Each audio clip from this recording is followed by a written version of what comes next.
தேவனுக்கு பிரியமான ஜீவ பலியாக ஒப்பு கொடுக்க வேண்டும். இதுதான் நீங்கள் செய்கிற புத்தி உள்ள ஆராதனை. இதை நாம் அதிகப்படுத்த வேண்டும். 100% முடியாது, நாம் கொஞ்சம் கொஞ்சமாய் கூட்ட வேண்டும்.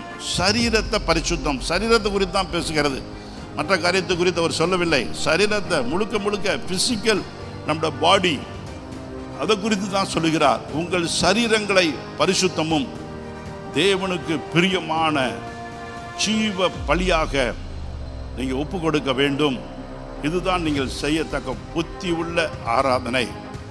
நாம் ஆண்டவருக்கு சொந்தம் என்கிற உணர்வு நமக்குள்ளர இருந்தால், நான் என்னுடைய சரீரத்தை நான் ஜீவ பலியாக ஆண்டவருக்கு ஒப்பு கொடுக்க இந்த கால நேரத்தில் ஆண்டவரை தேடி ஓடி வந்தேன் என்கிற உணர்வுள்ள இருதயம் நமக்குள்ளர இருந்தால் இந்த காரியம் நடக்கும்.